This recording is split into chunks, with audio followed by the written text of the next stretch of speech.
Well, folks, welcome to one more edition of Politics and Radamic. Berto Will is your host. Thank you so kindly for being so kind to be spending this time with me. We are going to have a grandiose show for you today. I mean, it's kind of packed. I just got through putting and cutting all those videos together that I really want to get to you. It is one of those days where there is so much information out there. You're sitting down and you're asking yourself, my God, what is best to show to my folks? What's best to show to my peeps? What's best to be out there and letting you know what's going on? Because, man, it is a crazy day. I know everybody already has heard that over 3 million people have applied for unemployment. And you know what, folks? Hello, Rose Williams. Welcome aboard. Let me tell you. Michael Rudnin, welcome aboard. What's this about ACA expansion? I'm going to put that into context with respect to red states later on, Senor ACA. Look, let me tell you something, folks. This is just amazing. As it turns out, you saw the unemployment numbers today, 3 million people. But what I want to make you guys cognizant of, right? That 3 million people that you're seeing there, don't let that number fool you. It is a lot worse than any 3 million that you see there. And why is the case? And by the way, for those of you that are just joining, I ask you so kindly to please share. Why do we need this? Because there's a lot of info that we talk here. There's a lot of context that we give info here that isn't given on the mainstream media, and they can't. They really can't do that. Welcome aboard, Bruce Pollard. Thank you so kindly for sharing, folks. They can't do all of this. I mean, I feel Ali Velshi today surprised me. I mean, make sure to watch Ali Velshi on MSNBC as much as you can. Make sure to get that guy's numbers going through the roof. And the reason why is Ali Velshi has the pelotas to talk, to speak the words that needs to be spoken. He speaks the words that needs to be spoken in a place where we're trying to censor. You see, right now our economic system is about to collapse. And I don't mean this to scare people, and I don't mean this as a bad thing, because I think if we can finally get there in the right context, it is a great thing, because as it turns out right now, the slow collapse has been killing Americans over the years. It has been stressing Americans through the roof over the years. You know, a lot of us who live in, let's say, the suburbs in Houston or the suburbs elsewhere, we don't see where the massive amount of Americans are. Remember when my daughter went to Ohio and Appalachia, and she saw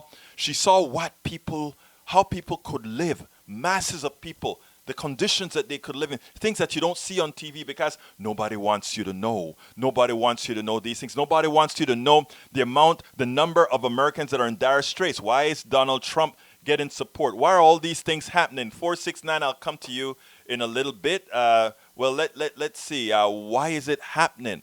Why is it happening? But you know what?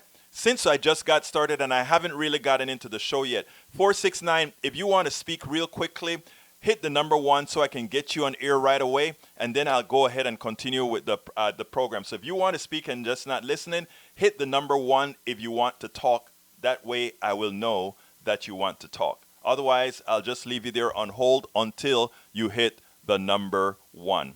Anyhow, folks, very important, as I state here, we are in dire straits. The economy is on the brink of collapse, but I'm not going to go there yet. Before I get there, there's something that got to me on and why our friends on the right are in the condition that they're in, or of the mentality that they're in, etc., etc., etc. And before I get with the gist of the program, I want to play this by Dinesh D'Souza, because this is the kind of infection that we're talking about. Check this out. Dinesh D'Souza decided to do something very dangerous with the coronavirus. He's now making or talking about the coronavirus as if it's a blue state thing. Look at the blue states. They're the ones with a whole lot of infections. Let's go ahead and listen to what he has to say, and then we'll take it on the other side. Also remember that a few weeks ago, Jennifer Rubin, the Never Trumper, and others were all putting out the idea that there was so much misinformation being put out by the president and by Fox News that we would see spreads of the coronavirus in the red states. Republicans would die. But in fact, interestingly, these spreads are mainly in the blue states. And what I find kind of interesting is you have these blue state governors and mayors, and they're criticizing Trump, but they also have the outstretched hand. They want Trump to intervene. The same guy that they've been calling a racist and a fascist for 4 years, and now they want the racist and the fascist to step in and help them out. You'd think that if a racist and fascist was the guy they needed, they'd prefer to go it alone. Now, let's be clear. The reason in the blue states, those particular states, Washington, New York, and California, we have a lot of spread is because, of course, these are international states. These are states with a lot of people, and for all practical purpose, in the case of New York, why they're so much ahead of everybody, it's a very dense city. In other words, a lot of people live together. With regards to the other issue, they have their hands out to Trump. That is ridiculous. First of all, those 3 states pay much more money into the federal government than they take out, unlike most of the red states who are welfare states. Let's actually get clear here, because this is a serious matter. The reality is Louisiana is going to be in dire straits pretty soon, and all those governors of states that did not implement these procedures to really start isolating early, they are going to pay the price going forward as infection rates in those particular states start to escalate. But you know what? Given that their healthcare system is so bad already, many of the coronavirus deaths are probably simply going to be classified as dying from pneumonia, not specifically coronavirus. Let's get folks like Dinesh D'Souza off of the TV stations where all they do is pollute the air with misinformation, which in this case can have negative consequences not only on individuals but the entire country. Anyhow, folks, as it turns out, topic of the show 469. I still see you listening, but I don't see that you pushed the number 1, so I'm going to assume that you're just calling in to listen. Whenever you want to speak, hit the number 1. Okay, title of the show today: Killing Citizens, Denying ACA Expansion, and COVID-19 Action. That's the first part of the show. Then we also talk about stimulus dereliction. All right, stimulus dereliction. Now, here's the interesting thing. Many red states are falling prey to right-wing think, and just as they killed many of their citizens with ACA expansion denial, it will with COVID-19 irresponsibility. Is the stimulus all that it should be? Folks, we are currently in disaster capitalism mode, a pandemic exacerbated by a flawed economic system, and said systems attempt to stay alive by forcing government policies to support it at the expense of the masses. That is why red state governors and the right wing are vocal with their back to work to closure or no closure announcements and so much more. If you guys remembered last couple of days, we were playing playing video with Glenn Beck saying, I will give my life up for my kids to make sure we don't destroy the American economy.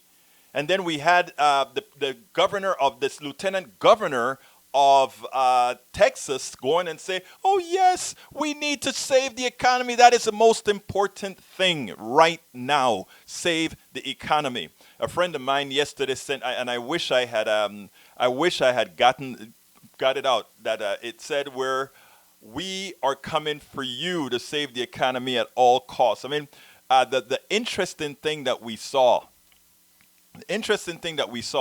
is that the plutocrats are really panicking as far as what this economy is turning out to. I was listening to Crystal Ball a few days ago, and Crystal Ball said, what we need to do is we need to put capitalism on suspension for now and get our economy going and then, leave it on suspension, which is really true. Look, this pandemic is being exacerbated by the controls that capitalism have on our system. The super efficiency that they talk about capitalism. We want a very efficient system, and because we want a very efficient system, we don't overproduce anything, even as if we may need it because of a pandemic. We don't do any of those things because remember, all those people that are extracting out of capitalism are taking it out of that corporate person. Remember, corporations are people. Corporations are people. So the corporations make a lot of money.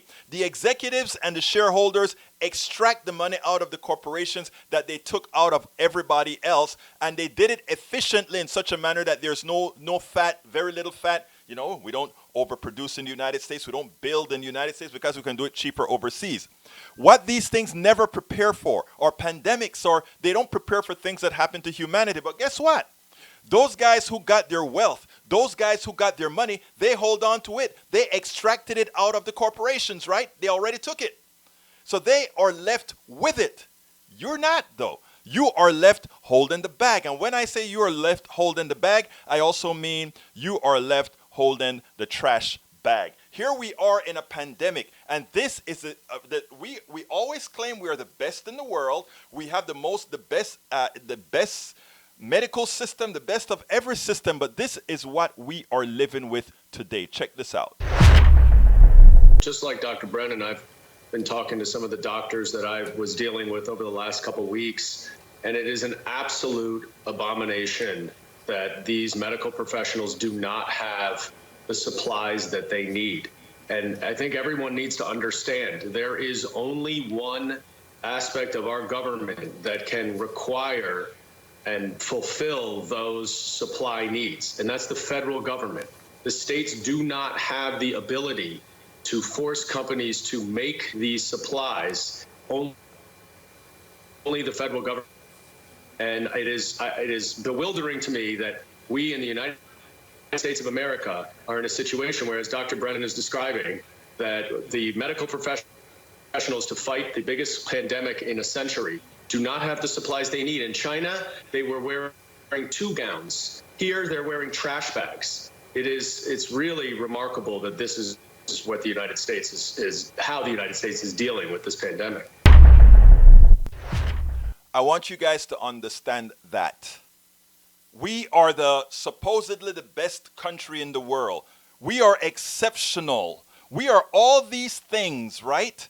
That is the brainwashing that they give to you. Well, those on the left, for the most part, when I say those on the left, I mean the progressive left. I'm not talking about the neoliberals that hold both rails. The neoliberals hold the left rail and the right rail. In other words, they're called Republicans and Democrats, right?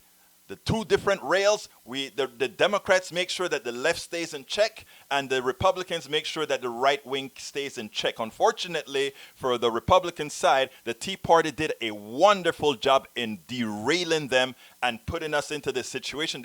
They've removed balance from the system. They've removed the balance that kept the demise of the economic system on a slow pace, and they've accelerated it. If you notice, because of them, every time these guys get into control, we have a massive rupture. With Senor Bush, Bush numero dos, we had the 2008 collapse, the crash. They allowed so much crap to occur in our economy, we got the real collapse of the economy under Bush number 2. And then, of course, we got Trump, who nobody expected to get elected, but because he got elected in a sort of different kind of way, they've even figured they could get some larger pelotas. And in getting those larger pelotas, the destruction is even worse. A lot of people are going to say, well, look, something special happened under Trump.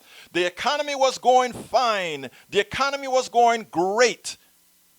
It was marvelous. But then we got Corona, and that caused it. Let me put that in some perspective. If we got Corona that caused the problem, yes, we should have had a downturn, but we should not have had a collapse. A system should be designed better than that. But let me let you listen to El Señor Powell, and then we'll take it on the other side. The markets didn't seem to react to comments that Federal Reserve Chair Jerome Powell made about the economy during a rare live interview on NBC's Today Show. We may well be in a recession, but again, I would point to the difference between this and a normal recession. There's nothing fundamentally wrong with our economy. Quite the contrary. The economy performed very well right through February. We've got 50-year low in unemployment for the last couple of years. So we start in a very strong position. This isn't something that's wrong with the economy. This is a situation where people are being asked to step back from economic activity, close their businesses, stay home from work. There's nothing fundamentally wrong with our economy, is what he just said. These are the moments in which credibility starts to be lost.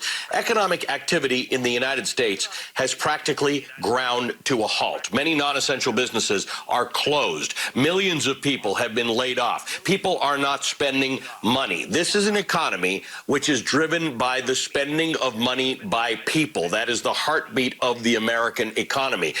But just so you know, this is not the first time we've heard of that kind of language from a Fed chairman during a crisis. So, when the rest of us know something's wrong and the Fed says things like this is where it becomes a problem. Back in 2008, Fed Chair Ben Bernanke, along with President George W. Bush and then Treasury Secretary Hank Paulson, said on an almost daily basis the same thing, that the economy is fundamentally resilient and structurally sound.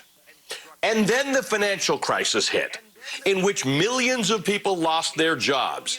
Those who still worked spent less. The economy suffered dramatically as a result. It took years to undo the damage. So when the chairman of the Federal Reserve says it's fundamentally okay, he's just wrong. He is just wrong. And there's no two ways about it. Look, I wish my folks on the right, and I'm not talking about the right-wing intelligentsia or these guys, I just wish they understood more than the type of economic messaging coming from the Powell Manifesto. Because what they eventually and ultimately will see in the long run as this crash continues is that all the capitalists are going to be running to make sure and protect themselves, and in the process, they do not care who they're going to hurt, meaning both the poor on the right and the left, both the middle class on the right, on the left. One of these days, even my conservative brothers and sisters that are constant in this show will learn the truth and will accept the truth and will understand that they're nothing but pawns in the system as far as fundamentally nothing wrong with this economy. The fact of the matter is, if you have the disparity that we to have, there's something fundamentally wrong with the economy. The fact of the matter is, if you have people living paycheck to paycheck, if you have half of your population that a $400 bill is going to be something that puts them in dire straits, something is wrong with your economy. But worse are the parts of the economy that's insulated from most, the parts of the economy that's insulated from you, the parts of the economy that you cannot see, because you don't know about those processes that happen behind the scene that the titans of commerce are driving. Folks, if you're just joining us, I ask you so kindly, please share these programs, because the only way we are going to get our information out, the only way we are going to ensure that Americans get educated on what's going on in our economy is if we start to have the alternate media supported, and not only supported, but putting the darn data out. That is how we are going to make a difference. So, as it turns out, yes, we are heading to interesting places. And what I want to do real quickly before I go to the other video is point out something that was done in, you know how our hospitals are going through a whole lot of dire straits right now. We have the governor of governor of Mississippi, in Jackson, Mississippi, and other places. What they've done, or I think it was Jackson, I don't quite remember, but and Tupelo, Mississippi. What they did is they went ahead and they said, okay, we are going to, since the governor didn't do it, our respective towns, cities, etc., we're going to put in shutdown orders. We're going to shut this stuff down to prevent all this virus spread that's been occurring. We've seen that in New Rochelle, New York, that having people quarantine, having people stay away from each other is in effect effective. It is effective in mitigating the virus spread. Of course, the Pacific governor says, oh, well, you know, we are not China. Not only did he say that, what he did to mitigate, you know, it's funny. Republicans always talk about local control, local control. They want state control and they want local control. In Texas here, when local control said we don't want fracking in our backyard because it is polluting our air, killing our kids, all that good stuff, the state government said, oh, no, you can't do that. You can't pass that. It's only local control when it doesn't affect corporations, right? Anyhow, so the governor says, oh, no, no, no, no, no. So what he does is he changes the law, or passes a law that goes ahead and makes almost all businesses essential. So therefore, when a mayor says all essential business closed because the state has this particular business as essential, now you can't close it. So in effect, Mississippi is affecting the deaths of many of its citizens. Same thing in Tennessee, another red state. The doctors are begging. The doctors are begging these guys, please, please, please shut us down. Please go ahead and close these things. You are putting stresses on the healthcare system that we cannot support. What do they say? Sorry, he's not doing it. So we have Tennessee. We have the same thing with the governor in Florida, which is going to go through a pandemic pretty darn soon as all the pollution from those kids that came from all over went on the beach and it was a morass of viruses. As soon as that gets put out there, all these people are, you know, it's going to start spreading like like a hot flame in Florida. Of course, we see what Mardi Gras did in Louisiana. Louisiana is now the place with the highest number per capita of new infections. Higher than Italy. Louisiana, New Orleans, Louisiana numero uno. So what we get, which is the topic of the program, is what we get is red states are falling prey to right-wing think. And just as they killed many citizens, remember these are the same states that even as they have the sickest people in their states, even as Texas is the state with the highest number of uninsured people, even as the government is going to would pay 97% of the health care for the million Texans that have no health care. Texas says, nope, let them die.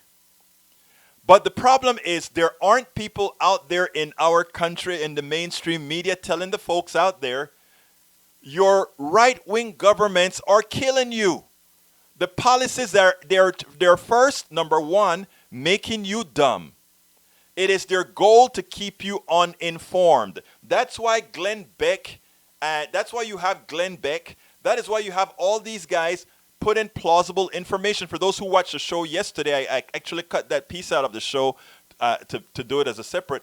I gave the reason why you see Donald Trump's numbers increasing. It is increasing because we have a well-funded media intent on keeping their pew not very smart. They have a well-funded, and you know, those of us on the left who have the data, who have the info, we are struggling to get this information to the masses, specifically to those on the right as well, because we have to work together to get all this stuff done. We have got to work together to get all of this done. So folks, if you're just joining us, I just got a big group that just came in from all over Periscope and what. I tell you what, go ahead please and share whatever platform you're on. Please share this show now. I ask you so kindly, because that is how we are going to make the change. I have some more videos that I need to put out there. Now, I just showed you the one with Powell. Okay? Just showed you the one with Powell. Now, Mnuchin, today, as you know, we had the highest number of people without jobs that filed claims in the history of the United States. In the history of the United States, and we are not talking about just a little bit more. We're talking by a factor of 5 or 4 or something like that. 5 times the amount that has ever looked for it. So, folks, if you're just joining us, share, share, share, share, share. But check this out, folks. Check this out. Listen to El Señor Minuchin. Listen to how much he cares about his people. And remember, most of the people that are being without jobs right now are the Trump supporters, the low-end people that don't have a lot of, the skills in the job level. You remember what Trump went up and said? Trump went and he said this at one of his rallies. I love stupid people. Not my words. I don't talk like that. Trump's words. He said he loves the stupid voter. Trump said it, not Egberto Willies. Trump said it. Check out Minuchin now. I want to just play quickly what Steve Mnuchin said on CNBC about this. Let's listen together. To be honest with you, I just think these numbers right now are not relevant, and whether they're bigger or smaller in the short term, obviously there are people who have jobless claims, and again, the good thing about this bill is the president is protecting those people. So, now with these plans, small businesses hopefully will be able to hire back a lot of those people. So we got a few-week lag on when the checks go out. There's always a delay when unemployment checks themselves go out. The bill has not passed, as Garrett was just saying. Should be passed by tomorrow. That adds money to the unemployment insurance that people get. But all of this is a few weeks away. That sounded unnaturally chipper for the Treasury Secretary to be telling CNBC this morning. But I think tone deaf to say that these 3 million people who are applying for unemployment insurance are somehow irrelevant. People right now are struggling to pay their rent, to buy groceries. They're trying to figure out how they can telework at home if that's an option, while also trying to find childcare for their kids. There are people going to work right now who don't have paid sick leave. They're trying to figure out, if I get sick, I can't afford to lose any more of my paycheck. And you've got a Treasury Secretary who says this is irrelevant. And so I think that speaks volumes about this administration's approach to dealing with average workers. I think it also speaks more broadly to the economic instability we have in this country, that notwithstanding the low unemployment rates before this, notwithstanding the stock market records, far too many of these people in our country are living really paycheck to paycheck with inadequate wages and inadequate benefits. And so I think hopefully when we get out of this crisis, we start to address some of these broader issues of inequality. Absolutely so. I just got a text from a good friend, a supporter of this show, and he just said, he just sent a note. He just said, MAGA. I am like, you're sending me the keyword MAGA? And it says, make America gullible again. And that's where we're at. But you know what? Look, America is not going to stay gullible. You're going to have those ideologues that will continue to fool themselves for a very long time. There are going to be a group of people that there's nothing we can tell them that will change their minds. But we are not concerned about those people. In fact, I like to have dialogue with those people in real time, because it's not about me, it's not about them, it's about everybody. And what happens then is as follows, right? If you get the conversation going and people are able to see how they're gullible, they're naive, or all these different things with these people, 602, if you want to come on air, please go ahead and hit the number 1 so I know you want to speak and you're not just listening. Thank you so kindly. Now, so we have to understand that, right? You find that there are some that are gullible, but that is not who we're trying to reach. We are trying to reach all of those folks that are simply believing what they're hearing from those that they are suddenly they're more in contact with, that they're more, I don't want to say amenable with, but that is what you have to look at, right? I sent out a newsletter today. And on my newsletter today, I'm going to try to find it as I speak. It was sort of an ode to these folks. I put out the clip of the video that I did yesterday talking about why these people are into, why somehow it seems like they're gullible. And this person wrote a note and said, oh, they're just, I forgot what she told me. She just said she couldn't believe these people could be so gullible. She couldn't believe these people could be so, and she used the S word on them, and I'm like, no, no, no. And this is, I want to read what I wrote to them. I said, Trump poll numbers are up. This is not an accident. The steadiness of his numbers is a well-orchestrated dance. It will do well for progressives and Democrats to learn the beat and the moves. Right after those numbers came out, I got a call from a friend who was ready to throw in the towel. I do my part, she said. I work hard as hell talking to people. We are telling these people the facts. What is wrong with America? Here's the reality. There is nothing wrong with America. As difficult as it is to say, it is our fault. Progressives, Democrats. Rank and file Democrats and progressives generally believe facts are enough. They are not. Trust is. If I have your trust, I can turn lies into facts. I could go into several narratives, some personal. Why, inasmuch as progressive policies are definitely what Americans say they want, the actions of many in our leadership, either wrongly or rightly, have been deleterious to our trustworthiness to many progressives and reachable conservatives. I mean, that is actually how you got the Reagan Democrats. That is actually how you got the few Democrats that voted for Trump. That is how you got the Democrats that stayed home. I could go into, or rather, most importantly, however, the smaller right-wing voice are leveraged much more than progressive voices. There are a lot less conservatives out there.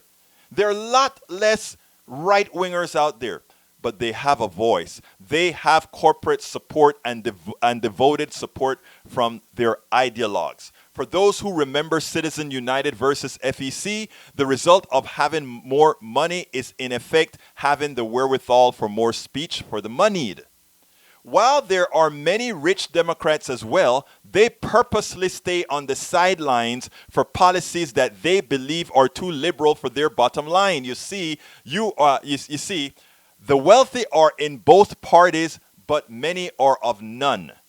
Check out the video above, and that's a video that I did about those, about how the right wing is able to convince a lot of folks, including some that are our compatriots right here, to do the wrong thing. It is so important. It is so important that we understand that dynamic, because unless we understand that dynamic, we won't get the picture. Now, let's see. Go ahead and 602, the caller calling from 602. I don't see the flag up that says you want to speak. If you're listening to me and you want to speak, please be sure to click on the number 1, and I'll be sure then to pick up the phone if you click on the number 1. Otherwise, I'll assume that you are listening. Now, there are countries out there doing a whole lot of good things. Denmark, for one, decided to spend 6% of its GDP, 13% of its GDP to get these people recovered. Okay, again, 602, if you want to speak, hit 1. I just saw somebody come back on and hit the number 1. I'll be more than happy to do it. I don't see the number 1 being hit, so I would assume you don't want to speak. So if for some reason the number 1 isn't working, the flag isn't working for us, you can put a message under the video inside of, where's the video? In facebook.com/politics done right. Go under that and I'll see the message if you want to speak, if that flag isn't working. All right. Anyway, Denmark decided to spend 13% of its GDP to support its citizens, to make sure that those people who have jobs, those people who are working, they continue to get 90% of their salaries until the economy recovered. So far, our stimulus is about 2% of our GDP. 2% of our GDP. And when I asked these guys, said, and I didn't have enough, I was taping the video, didn't have enough time before the show started to cut the video. I'll cut it and then post it later on. But what the guy was talking to about Ali Velci is the way the Danish believe is investing in people. They look at investing in people as an investment. They said it'll cost us so much more if we decided to forego that necessary stimulus to keep people whole as the economy recovers. That is what they say. It'll take that much more to keep people whole as the economy recovers. There was a piece that I saw. On MSNBC that I think puts a little bit of perspective on what's going on with the coronavirus, and not only that, how it works with personalities in the country, with the people in the country, but most importantly, how it affects the system altogether. I want you to check this out. Monica, there are a lot of undocumented immigrants who work in farming. And I know there are many people in this country who feel that undocumented immigrants who aren't necessarily paying into our system do not deserve access to public funding or health care. But we are in a health crisis. How do you address the fact that these folks cannot get the access they need to make the right health decisions? And the most important thing we need to do is stopping the spread. If these people can't get financial or health support, they're going to go back out and work. Well, first of all, it's not true that farm workers aren't paying into the system. Farm workers pay, millions of dollars in taxes every year, in sales tax and otherwise. So it isn't true that farm workers are not paying into our system, even if they're not documented. No. I'm not saying, excuse me, sorry. I'm not saying that all, but there are a portion of people, sorry, I just want to clarify because I want to be sensitive and I don't want to be insulting to anyone. But just there are people who, let's say they may even be paying into the system, but they don't feel that they can receive unemployment. They don't feel that they can get health care, but they've got these risks. So I want to be careful and apologize for that. I'm sorry. Thank you. Yeah, it's a public health concern. Farm workers need to be protected. We need everyone in the country to have the ability to get the health care that they need. People need to be able to be tested no matter what their status is, whether they're here as a visitor or a tourist in this country, or whether they're someone who's an undocumented worker employed in agriculture or some other industry. We need to make sure that everyone has access to the medical care, particularly in this moment with this pandemic. One of the chief concerns for farm workers is that they're often reliant on other people for transportation. So there's a huge obstacle for farm workers to even be able to get access to the medical care that they need. But we can't be drawing lines in the sand and saying that some lives are more valuable than other people's lives, and that those lives are valued depending on whether or not they have status. The other thing is we need farm workers to be healthy, to be able to do the job that they do. They are the core of our agricultural food supply, and all of us depend on their work, and they literally sustain us every day through their labor. This is a moment when it cannot be the rich versus the poor. It cannot be divided by politics. We have got to come together and help one another. It's the only way we can beat this. And that is so true. That is absolutely true. So there are several aspects of this pandemic that is of issue. Again, today's title was many red states are falling prey to right-wing think, and just as they killed many with the citizens with ACA expansion denial, it will be with COVID-19 irresponsibility. And henceforth, that question that she asked, I mean, yes, it was insensitive in a sort of way, but I understood what she was driving to ask. In other words, she was trying to make that important point that viruses knows no boundaries. It knows it doesn't have any way of when these viruses occur, they occur, and it doesn't matter if you're American, undocumented, documented, or whatever. If you're in close proximity, you're gonna get it.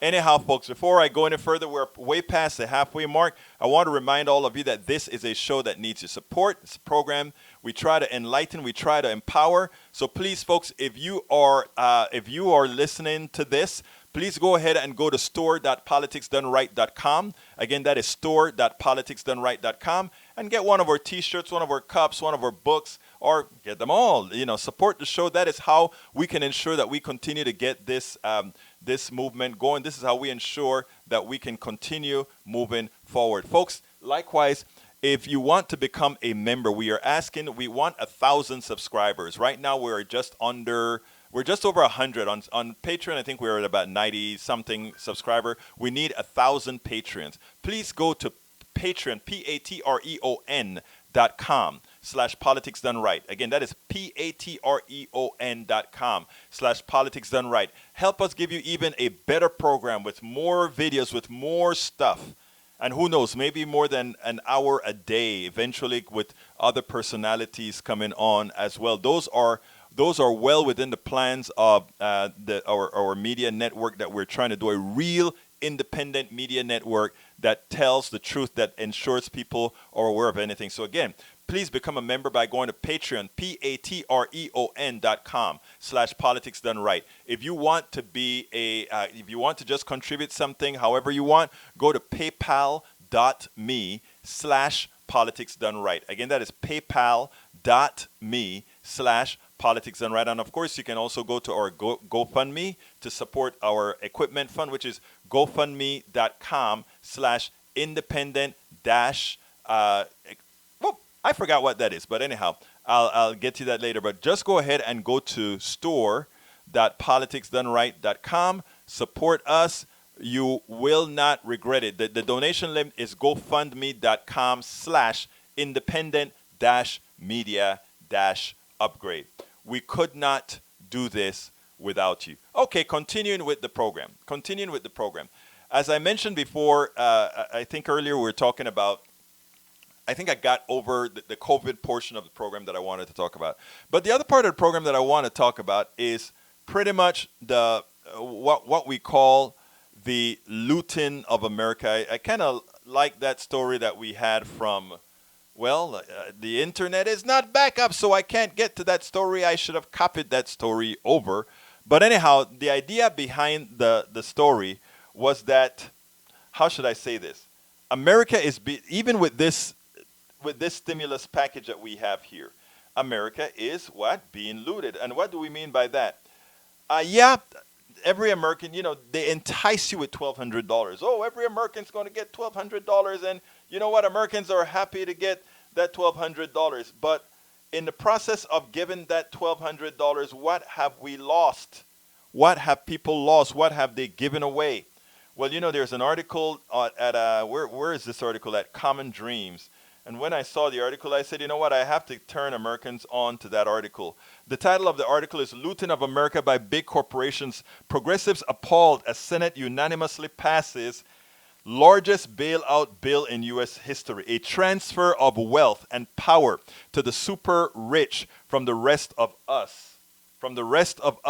With the support of both political parties. A damning statement about the condition of American democracy. And I want to read the first part of the article because I think it's important for us to understand it. I wanted to put this on the screen, but with our internet down now, we quite can't do that right now. But it says, by a vote of 96-0, the United States Senate Wednesday night passed an enormous coronavirus stimulus package that would provide some desperately needed economic relief to struggling workers and the unemployed while establishing, here's the deal, a $4.5 trillion fund to bail out large corporations with little to no enforceable restrictions. Progressives didn't mince words in response to the unanimous vote, which sends the largest bailout legislation in U.S. history to the Democrat-controlled House of Representatives, where it could pass as early as Friday before heading to President Donald Trump's desk for signature. We oppose the Senate's looting of America by big corporations, the Progressive Change Campaign Committee said in the statement. Over and over, the American people are told there is no money for student debt, relief, for Medicare for all, for a Green New Deal, to create millions of jobs and save our planet. And now, at the moment when the American people are most in need, our coffers are being looted by the wealthy and well-connected. Embedded in the nearly 900 pages of legislative text, the product of negotiations between the leaders of both parties and Treasury Secretary Steve Mnuchin, a former Goldman Sachs executive, are provisions that would slash billions of the tax bills of retailers and restaurants, provide billions in loans to aerospace giant Boeing, and make large hotel owners eligible for small business benefits. Wow. But The largest and to progressives most alarming component of the Senate package is the $4.5 trillion bailout fund that the bill would place under the control of Trump's Treasury Department with almost no meaningful oversight. No meaningful oversight. COVID-19 emergency spending bill, $250 billion for direct payments to Americans, $250 billion for expanded unemployment benefits, $4 trillion to bail out corporations, tweeted Judd Legum, author of Popular Information Newsletter. Seems like the balance is off a bit. You think? You think the balance is off a bit? While Democratic lawmakers touted restrictions on corporate bailout funds that they won in negotiations with the White House, such as a ban on stock buybacks and limits on executive compensation, the version of the bill that passed Wednesday includes language that analysts said would allow Mnuchin to simply waive those restrictions at his discretion. Wow. Jaw-dropping corruption, Public Citizen said in response to that section. Consumer advocacy group Allied Progressive highlighted the waiver language and other striking provisions, such as one that would allow bailed out companies to axe up to 10% of their workforce in an analysis of the bill. In a scathing assessment of the Senate legislation before it's passed, the chamber Wednesday, HuffPost senior reporter Zach Carter wrote that the bill represents a transfer of wealth and power to the super rich from the rest of us, with the support of both political parties, a damning statement against democracy. The new law would establish a $4.5 trillion corporate bailout fund overseen by the Treasury Secretary Steve Mnuchin, with a few substantive constraints. Bailout money will flow to shareholders of large corporations, otherwise known as rich people. The oversight terms that Democrats secured are purely cosmetic, replicating the toothless provisions of the 2008 bankruptcy bill. But these horrors will only be realized if the House of Representatives approves the monstrosity, and they will. They can pass any bill they like and dare Senate Republicans and the president to oppose a serious bill for a serious problem. Senate Republicans initially attempted to pass a version of the legislation that contained all the benefits for big businesses while denying direct cash payments to the poorest Americans, but that effort was twice rebuffed by Senate Democrats. I mean, folks, we have to understand what's going on here. These guys understand that capitalism cannot stay or rise on its own. These guys understand that what they're doing is called corporate socialism. Capitalism failed over and over again, every 10 years or so. And then we bail them out. We create money to bail these guys out. But when it is time to give folks a good education, when it is time to give folks good health care, when it is time to give folks all these programs that are not giveaways, they're investments in humanity, when it is time to do all these things, the money is never there. But when it is time to bail out the same people that have caused the crash, we can find the money. We can create the money because it's imagined. When are we as people, whether right or left, remember, right and left is just a social thing. It's not an economic thing. All of us economically want to be able to have money to feed our kids, to go to school, to do the things that we want. But this stimulus package, because they know Americans are in dire straits, because they know the amount of money they're going to be asking the government to print for them, virtually print, of course, for the corporations, they had no problem saying, give them $250 billion, $1,200 in cash. Americans will shut up. They see that $1,200, they're going to be happy. But we want you to clean up and make our shareholders whole. It used to be a time when they said the reason you have investors, the reason we give special treatment to investors is because they're risking their monies. So that's why they get preferential tax treatment. They're risking their money and they sometimes lose, sometimes win. No, they never lose. You know who loses in the stock market? You do. They make you believe that you need the stock market when you represent that little bit of the stock market. They let you believe that they need you, that somehow those of us who want to change the way things work, it's going to hurt you. That's what they tell you. We're going to hurt you, baby. We are going to hurt you. We're not going to hurt you. They are hurting you. They are creating the construct of your demise. And we don't have to say anything. Just look at your bank book. Just look at what you've had now. Look at what you've had relative to what your parents have had. We are in decline as a few are on ascent. And until we get las pelotas, until we start looking out for ourselves, until we use, like I said in my newsletter yesterday, until we use this coronavirus to be a restart, to be a reboot, not allowing the corporatocracy once again to pilfer us from within and then come back and tell us we got to do austerity. You know that's what's coming next, right? We got to be austere. We done give these guys trillions, not billions anymore, trillions. And then they're going to come to us and say, we don't have the money for Social Security. We don't have the money for Medicare for all. We don't have the money for a Green New Deal. We don't have the money for anything, but let there be a war, there will be money. Let the corporations falter, there will be money. Folks, every time these governments come into play, especially those that are going into excesses, we get the same results. We get the same results. Are you tired yet? Are you ready for a change? Then folks, I ask you kindly again, support the independent media, not only Politics Done Right, but Common Dreams, which I get a lot of my material from as well, from their well-researched data. Also, Daily Kos, support them. Support the Op-Ed News. Support all these independent sources. A few dollars here and there. Spread it out.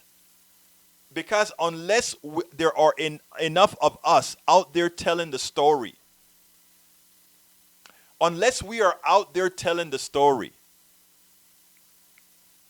they continue to do the same thing to us over and over and over again. So I ask you so kindly, folks, I'm going to put my thing back up again. Please support independent media. We need your support to stay alive. Please go to store.politicsdoneright.com and, go ahead and get a few things there. You're getting something for yourself and you're supporting the show. You can also pick up our book, As I See It, Class Warfare, the Only Resort to Right-Wing Doom. Believe me, that's the only resort to right-wing doom. Read the book. It's not a violent. It just shows you how things really are. Go to patreon.com/politicsdoneright. That's patreon.com/politicsdoneright. Become a subscriber. We need your subscriptions. We need 1,000 subscriptions to help out. Reduce my 18 hours to 18 hours a day. It's killing me. Also, you can subscribe. You can provide for our equipment fund. GoFundMe.com/independent-media- I forget again. Independent-media-upgrade. That's what it is. GoFundMe.com/independent-media-upgrade. And support what we're doing. It is important. Because they are going to continue to extract and extract and extract. And make you less than. We just cannot do it without you. Folks, my name is Egberto Willies. This is Politics Done Right, and you know how I end this show. I am what? Out! I'm Egberto Willies, host of Politics Done Right, an independent news program. I post several news videos of interest every day. I ask you so kindly to subscribe to my channel, and please leave me some comments. Thank you very much.